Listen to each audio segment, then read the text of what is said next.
Welcome to The Explainer. Today, we're going to break down a really complex event to figure out exactly what happened. So, how does a modern, sophisticated airliner just fall out of the sky moments after taking off? To get to the bottom of that, we've got to look at the tragic final seconds of UPS Flight 2976 in Louisville. Just look at this timeline. We're talking less than a minute, 51 seconds. That's all it took for a completely routine takeoff to turn into an absolute catastrophe. In that tiny window of time, something went horribly, catastrophically wrong with the structure of this airplane. All right, let's get into the initial evidence. Investigators got their hands on the flight recorders, and right away they confirmed what people on the ground were already seeing in videos. The plane's left engine, that's engine number 1, it literally tore itself away from the wing right as the plane was lifting off. Okay, so what happens when an engine just disappears like that? Well, it creates this massive, uncontrollable turning force. It's called yaw. Imagine the plane is being violently yanked to the left, toward where that engine used to be. Now, pilots train for this stuff constantly. It's a standard emergency. But, and this is a huge but, all of their training assumes one critical thing, that the engine breaks away cleanly. So, to really get to the heart of what went wrong here, we have to zoom in on the single piece of hardware that connects that massive engine to the wing. And that's called the pylon. Now, you've got to understand, this pylon is a serious piece of engineering. I mean, it's designed to hold a multi-ton engine in place while it's blasting out incredible amounts of thrust. It's unbelievably strong. But it has a secret. It has a built-in, on-purpose weakness. And that weakness comes down to these things: fuse pins. They're basically specialized bolts that act as the pylon's weakest link. The whole idea is that if something truly catastrophic happens inside the engine, like it blows itself apart, these pins are designed to snap. The engine falls away clean, and it saves the wing from being ripped apart. It's a brilliant safety feature, but the line between that working perfectly and it causing an even bigger disaster, well, it's razor thin. And that brings us to these two scenarios. On one hand, you've got the designed outcome. The engine drops away, the pilots declare an emergency, but they can still fly the plane. It's manageable. On the other hand, you have what actually happened: a catastrophic separation. The engine doesn't just fall, it rips its way off, tearing through essential control lines on its way out. Now, for the investigators, this wasn't some brand new mystery. They knew exactly where to look, because this had happened before. Yeah, this disaster in Louisville, it wasn't a new problem, not at all. It was the ghost of a crash from almost 50 years ago, a chillingly similar failure that happened to the MD-11's direct predecessor. Just look at this. The similarities are, honestly, they're bone-chilling. Back in 1979, you had American Airlines Flight 191. It was a DC-10, the forerunner to the MD-11. Same engine, number 1, detached on takeoff. The cause? Cracks in the pylon that were put there during maintenance. Now fast forward to our crash in Louisville. Guess what? The UPS MD-11 had also just finished a major maintenance check right before its final flight. The parallels are just, wow.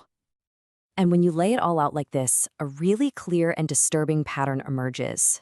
The whole DC-10 and MD-11 family of aircraft has this documented history of structural problems leading to catastrophic failures of the flight controls. You've got Flight 191 with its pylon fatigue. You've got United 232, where an engine fan disk exploding took out all the hydraulics. The theme is always the same. Something breaks, and it takes the pilot's ability to fly the plane with it. But here's the thing. The detached engine, that's actually only half the story. The real reason the crew had absolutely no chance to save the plane, well, that vulnerability was baked into the MD-11 from the very beginning. It was part of its core design philosophy. See, designers wanted the MD-11 to be way more fuel efficient than the old DC-10, so they did something pretty radical. They shrunk the horizontal tail, the small wings at the back, by almost a third. This was great for saving weight and reducing drag, which means you burn less fuel. But it came at a huge hidden cost: the plane's natural stability. Okay, let's use an analogy here, because this is super important. Think of a normal, stable airplane like a pendulum. If it gets disturbed, it naturally wants to swing back to its center stable position. Easy. The MD-11, it's like trying to balance a broomstick on the tip of your finger. It's fundamentally, inherently unstable. It doesn't want to fly straight, it actively wants to fall over. The only way to keep it in the air is with constant, tiny corrections. A human pilot just can't do it alone. It's pretty much impossible. So how do you fly it? With a computer. It's called the LSAS, the Longitudinal Stability Augmentation System. You can think of it as the MD-11's digital co-pilot. Its entire job is to make thousands of tiny adjustments every second to the flight controls, just to keep that broomstick balanced. And let me be clear, this isn't some fancy autopilot or a pilot aid. It is an absolutely essential, non-negotiable requirement for this plane to even fly.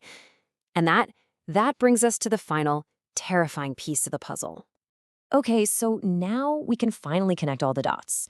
We've got the structural failure, a problem this plane inherited from its older sibling, and we've got this really unique design compromise, this trade-off for efficiency.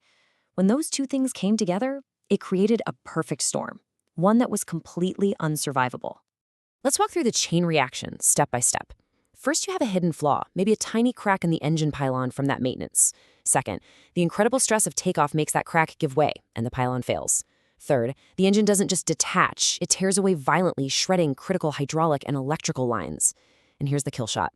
Those severed lines instantly disable the LSS, that digital co-pilot. In a split second, the crew isn't just dealing with a missing engine. They're trying to manually fly a damaged airplane that is now fundamentally unstable and wants to fall out of the sky. It was an impossible fight. No one could have won. This table really lays bare the compromises that were at the very heart of the MD-11's design. You want a smaller tail to save fuel? Fine, but now you're completely dependent on a computer to keep it stable. You want fuse pins for a safe engine separation? Okay, but if they don't work perfectly, you get a catastrophic failure. You can see the theme, right? Every single feature that was designed to boost efficiency and cut costs created a brand new and sometimes hidden vulnerability when things went wrong. So the story of the MD-11 is more than just about one crash. It's a really powerful lesson, isn't it? It's about these hidden complexities and about how razor-thin the line can be between a normal day and a total disaster. And it really forces us to ask a tough question that goes way beyond aviation. In our constant push for more efficiency, in all the technology we rely on every single day, what are the invisible risks that we're accepting without even knowing it?